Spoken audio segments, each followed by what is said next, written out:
warahmatullahi wabarakatuh. Halo, kami dari kelompok 1 akan melaksanakan kunjungan ke pusat-pusat sumber belajar. Perkenalkan, saya Jumi Wulandari. Saya Diana. Saya Evri Lestari. Kali ini kami akan melakukan kunjungan belajar ke sumber belajar yang terdiri dari pertama, Pusat Peragaan Iptek di Taman Mini Indonesia Indah. Sumber belajar yang kedua yaitu di Monumen Nasional. Sumber belajar yang ketiga adalah Museum Gajah atau yang dikenal dengan Museum Nasional yang berada di tengah kota. Mari ikuti keseruan kami. Sumber belajar yang kami kunjungi pertama adalah Pusat Peragaan Ilmu Pengetahuan dan Teknologi atau PP Iptek atau Indonesia Science Center yang berada di kawasan Taman Mini Indonesia Indah. Saat di pintu masuk utama TMII, terdapat pertunjukan gamelan untuk menyambut wisatawan dari dalam maupun luar negeri. Selanjutnya, kami berjalan menuju halte untuk menunggu mobil warawiri yang akan mengantarkan kami ke PP Iptek. Di tengah perjalanan, terdapat pertunjukan dari Anjungan Kalimantan Selatan. Kami singgah sejenak menyaksikan tarian, makanan, dan kain khas daerah tersebut. Selanjutnya, tibalah kami di PP Iptek Taman Mini Indonesia Indah. Di bagian luar PP Iptek terdapat peraga timbangan dan parabola besar. Kemudian, kami membeli tiket terlebih dahulu untuk memasuki kawasan ini.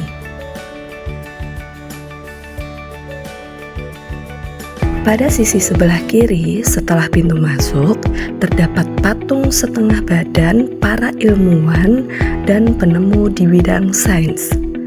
Dilengkapi dengan deskripsi singkat mengenai kisah hidup dan jasa-jasa mereka bagi dunia sains. Mulai dari ilmuwan kuno Archimedes, Nicolaus Copernicus, Isaac Newton, hingga Albert Einstein.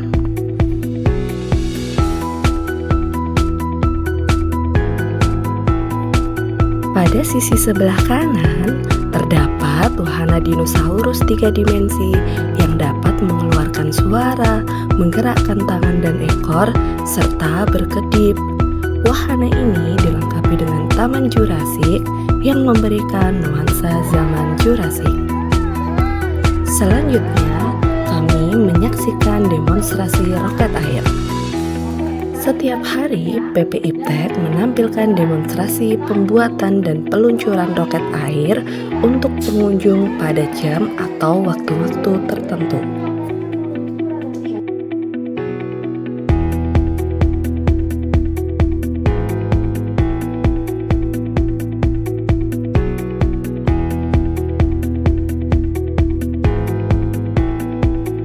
Selanjutnya, kami akan menjelajah wahana yang lain, seperti wahana antariksa. Terdapat pakaian astronot, roket, dan benda-benda langit.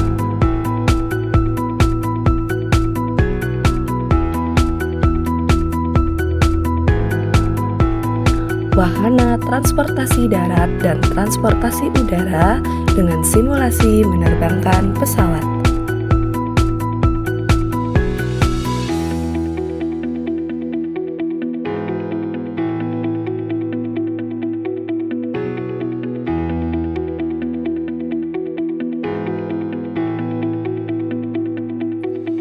Mempraktekkan mengayuh sepeda,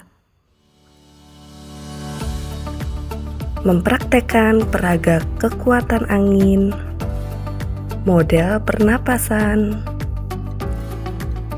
sifat-sifat cahaya,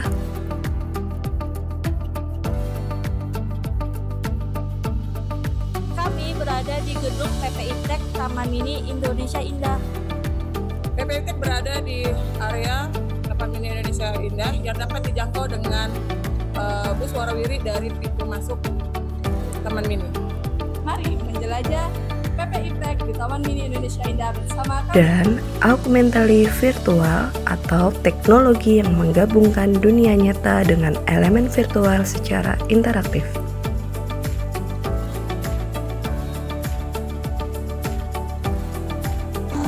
Mempraktekkan bola melayang, bola ini dapat melayang di udara tanpa disentuh tangan manusia karena tekanan udara akan berkurang apabila kecepatannya bertambah. Kami juga mencoba wahana simulasi gempa di arena getaran dan gelombang. Di wahana ini, pengunjung dapat merasakan efek gempa dan cara menyelamatkan diri saat gempa terjadi.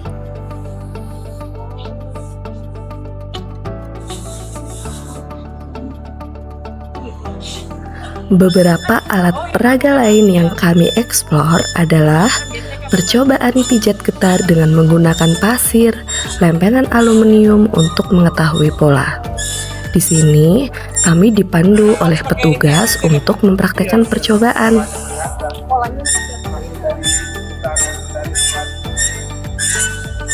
Ini lempengan ini apa, Pak? Aluminium. Aluminium. Selain aluminium bisa dipakai apa?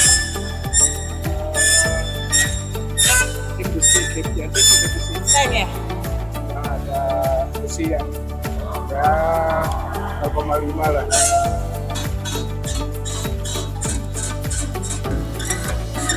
Ya. Ada percobaan kotak suara,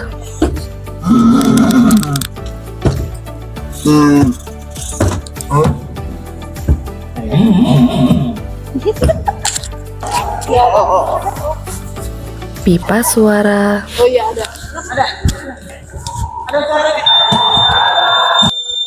Oh ini alarm itu ya, polisi ya? efek Doppler pada sirine mobil ambulans,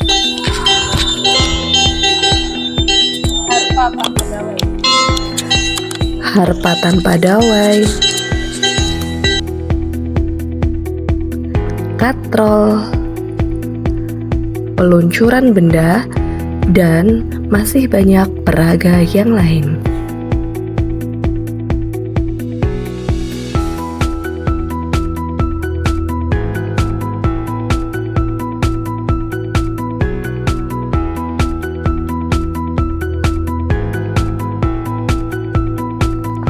Selanjutnya, kami akan mencoba wahana ilusi. Yang pertama, kami akan melewati mirror maze, yaitu labiran yang terbuat dari cermin-cermin datar yang disusun sedemikian rupa sehingga pengunjung akan bingung mencari jalan keluarnya.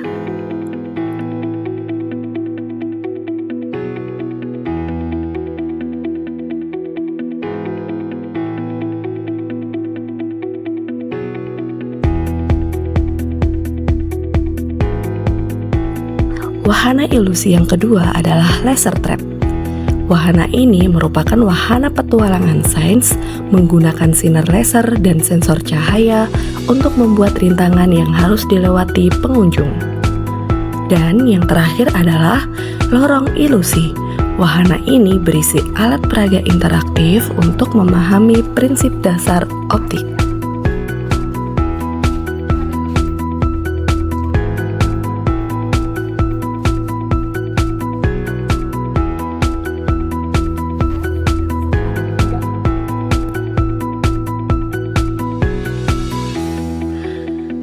Di PP Iptek terdapat kurang lebih 450 alat peraga sains yang dapat digunakan untuk pembelajaran baik di tingkat sekolah dasar maupun sekolah menengah atas. Namun, sayang ada beberapa alat peraga yang tidak dapat digunakan. Semoga alat peraga tersebut dapat diperbaiki atau dilakukan pembaharuan agar semakin menarik pengunjung untuk mempelajari sains dan teknologi dengan menyenangkan.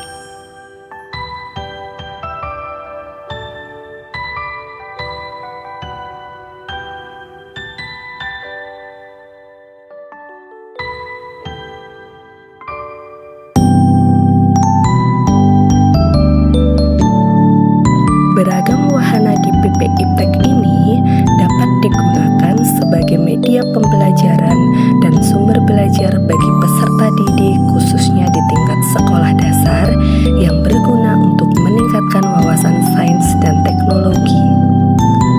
Adapun materi yang dapat dipelajari oleh peserta didik adalah pada mata pelajaran IPA, peserta didik dapat mempelajari dan melakukan percobaan langsung mengenai materi listrik dan magnet, sifat-sifat cahaya, katrol, sistem pernapasan manusia, sistem rangka, dan masih banyak lagi.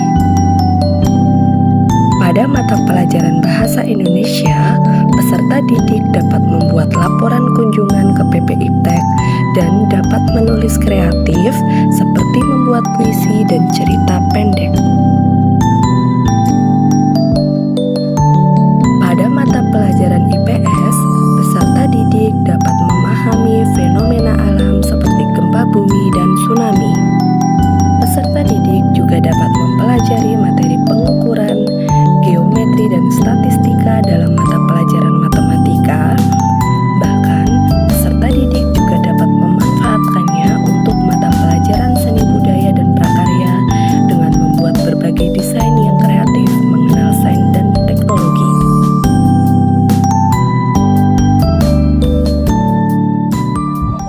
Saat ini kami berada di lokasi kunjungan sumber belajar yang kedua, yaitu di Monumen Nasional atau yang dikenal dengan Monas. Monumen ini terletak di pusat kota Jakarta, yaitu Jakarta Pusat, yang dapat diakses oleh kendaraan umum atau dengan kendaraan pribadi. Mari ikuti kami untuk menjelajahi Monas. Dadah! Monumen Nasional atau yang populer disebut Monas merupakan monumen peringatan yang memiliki tinggi 132 meter atau sekitar 433 kaki dan dibangun di area seluas 80 hektar. Monas memiliki keindahan yang terletak di bagian puncak tugu karena terdapat lidah api yang dilapisi oleh lembaran emas yang menggambarkan sebuah semangat perjuangan bangsa Indonesia yang menyala-nyala layaknya api. Total emas raksasa di puncak Monas sebesar 72 kg. Dengan pembagian 50 kg terletak pada lidah api kemerdekaan dan 22 kg emas lainnya berada di ruang kemerdekaan. Bangunan ini dibangun pada 17 Agustus 1961 pada masa pemerintahan Presiden Soekarno dan diresmikan pada 12 Juli 1975 pada masa pemerintahan Presiden Soeharto. Selanjutnya, kami berjalan menuju loket dan pintu masuk Monas yang berada 3 meter di bawah taman dan jalan silang Monas. Kemudian, kami berjalan melewati lorong, menaiki tangga, melewati halaman Monas untuk menuju ke Tugu Monas.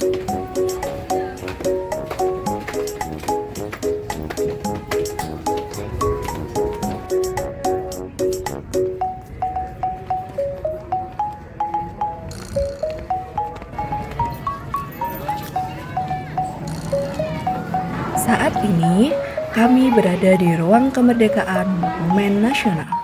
Di ruang ini terdapat simbol kenegaraan dan kemerdekaan Republik Indonesia, yaitu bendera Sang Saka Merah Putih, lambang negara Bhinneka Tunggal Ika, peta kepulauan negara Indonesia, dan pintu gapura yang berisi naskah proklamasi kemerdekaan. Ruang kemerdekaan ini berbentuk amphitheater dan terletak di dalam cawan Tugu Monas. Di dalam ruangan ini, pengunjung juga dapat mendengarkan suara asli Bung Karno saat membacakan teks proklamasi kemerdekaan.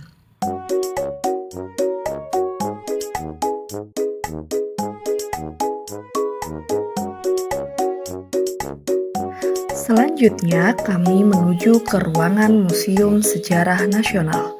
Ruangan ini memiliki luas 80 meter x 80 meter. yang terdapat 51 diorama pada keempat sisinya dan beberapa di bagian tengahnya. Diorama merupakan miniatur 3 dimensi yang menggambarkan suatu adegan atau pemandangan. Diorama ini menampilkan sejarah Indonesia mulai dari masa prasejarah hingga masa Orde Baru. Diorama yang ditampilkan dibuat dengan jelas disertai dengan penjelasan bahasa Indonesia dan bahasa Inggris. Diorama sisi 1. Pada diorama sisi 1, pengunjung akan menyaksikan diorama manusia purba hingga saat-saat terbentuknya kerajaan di Indonesia seperti Kerajaan Sriwijaya dan Kerajaan Majapahit. Setiap diorama di sini saling tersambung menjadi sebuah cerita yang nantinya akan memperlihatkan bagaimana bangsa Indonesia terjadi. Tidak hanya itu, diorama sisi 1 juga menceritakan beberapa momen penting yang pernah terjadi di Indonesia, seperti diorama Candi Borobudur, Bendungan Waringin Sapta, dan diorama Sumpah Palapa.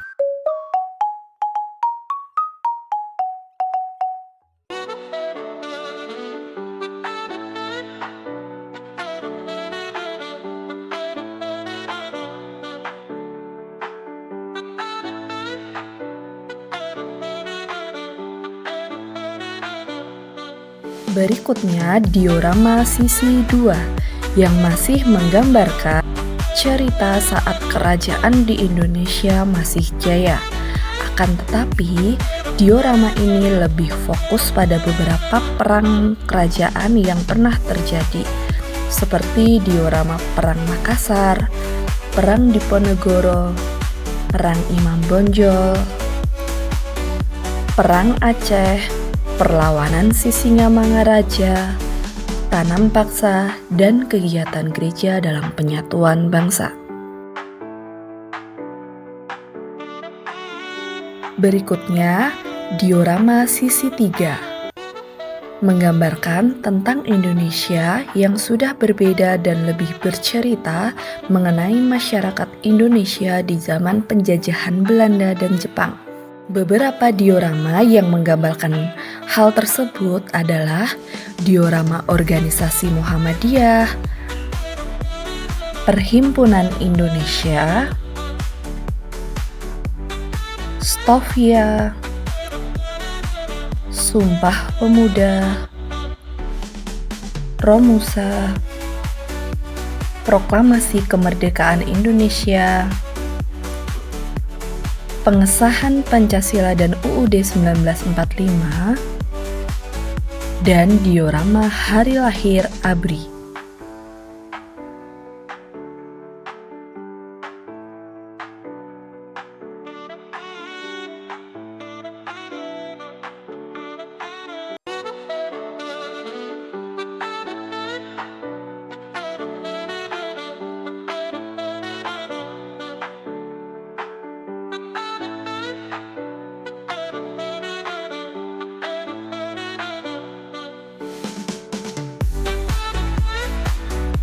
Untuk diorama sisi 4, pengunjung akan melihat beberapa cerita bagaimana masyarakat Indonesia mempertahankan kemerdekaannya hingga akhirnya Indonesia bergabung dengan Perserikatan Bangsa-Bangsa atau PBB tahun 1950. Pada diorama sisi 4 ini terdapat diorama pemilihan umum pertama, Konferensi Asia Afrika, Pembebasan Irian Jaya, Hari Kesaktian Pancasila 1 Oktober 1965, dan Surat Perintah 11 Maret.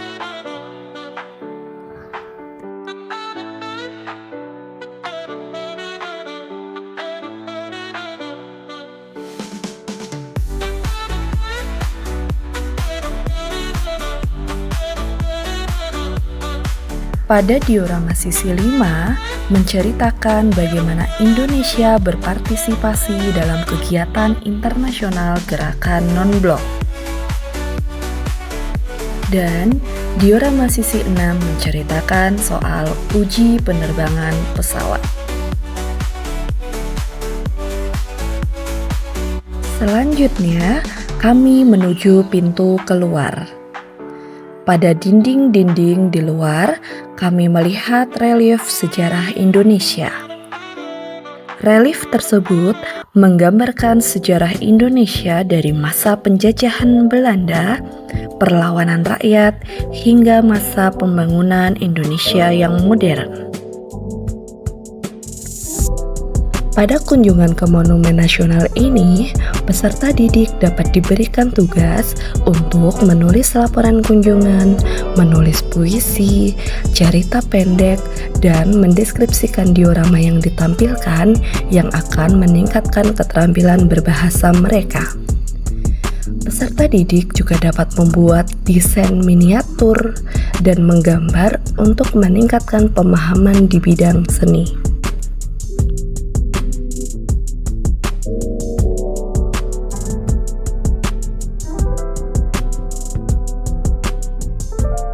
Monumen Nasional dapat dijadikan sumber belajar bagi para peserta didik untuk memahami dan menambah wawasan.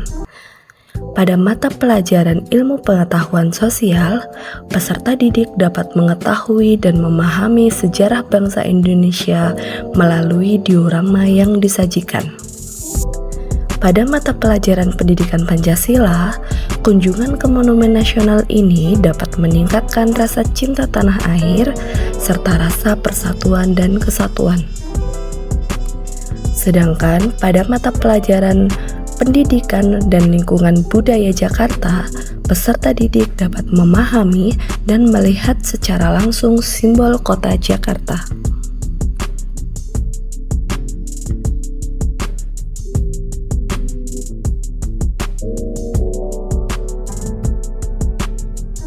Kali ini kami berada di sumber belajar yang ketiga, yaitu di Museum Nasional. Museum ini berada di seberang Monas yang bisa dijangkau dengan kendaraan umum antara lain Trans Busway dan taksi juga angkutan lainnya. Ya, Museum Nasional ini juga sering disebut dengan Museum Gajah. Nah, ada apa saja di dalam museum ini? Mari ikuti kami untuk menjelajah Museum Nasional.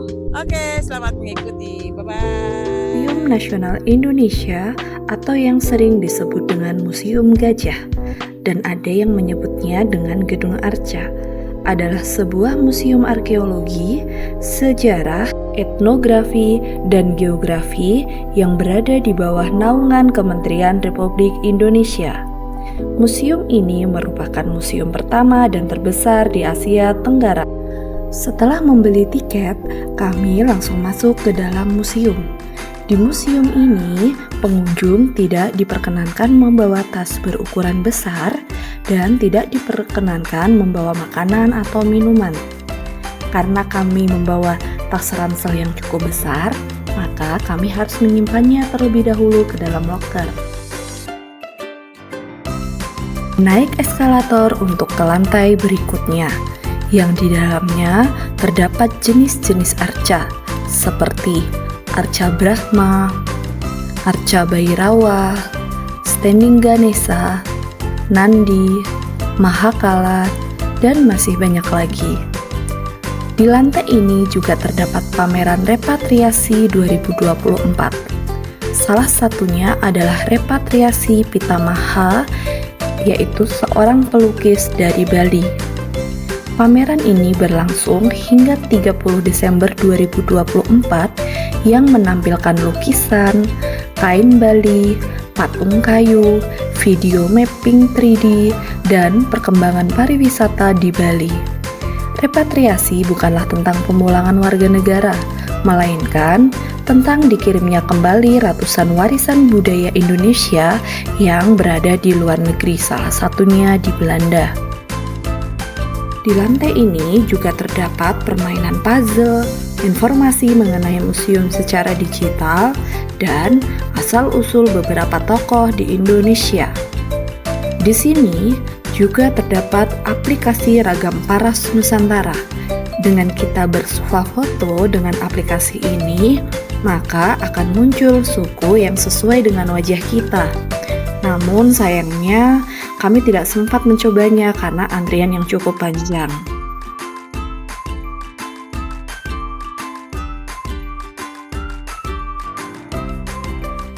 Berikutnya naik di lantai 4. Di lantai ini pengunjung tidak diperkenankan memotret di ruang emas.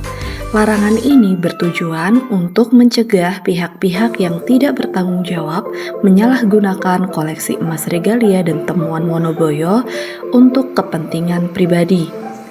Koleksi dari lantai ini adalah berbagai macam perhiasan zaman dulu, seperti gelang, anting, mahkota, hiasan dada, dan ada juga cawan emas, uang emas, mangkuk Ramayana, dan juga baju kulit kayu. Berikut adalah berbagai koleksi lainnya dari museum ini. Ada berbagai jenis topeng, nekara, kendi, relief, beberapa jenis prasasti seperti prasasti Ciaroten, prasasti Mulawarman, dan Amogapasya. Serta masih banyak koleksi benda sejarah lainnya.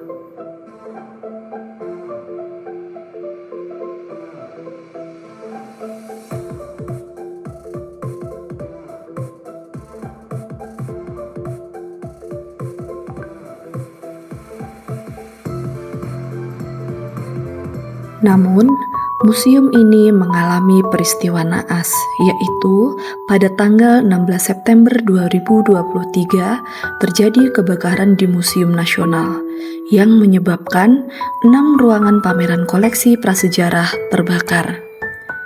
Sehingga museum tersebut harus ditutup. Dan setelah dilakukan revitalisasi, museum dapat dibuka kembali pada 15 Oktober 2024 dengan perbaikan fisik, penambahan ruang, tata pamer, dan digitalisasi. Peristiwa dan puing-puing tragedi tersebut dikemas sedemikian rupa dan dipamerkan di salah satu ruang di Museum Nasional.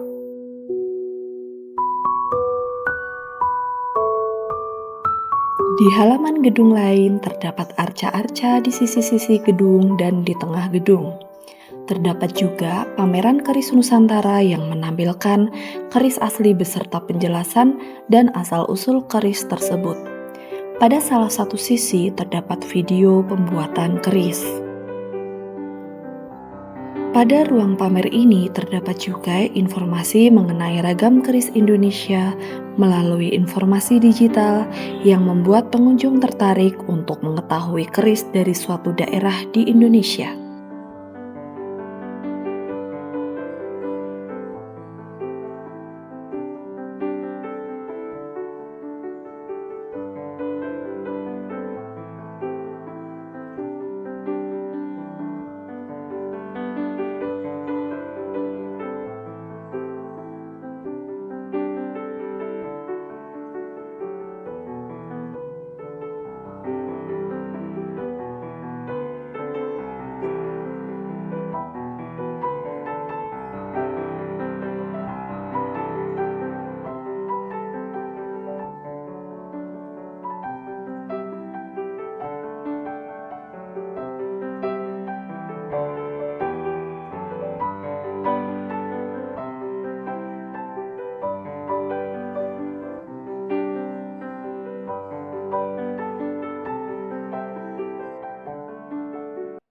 Di Museum Nasional terdapat pameran imersif.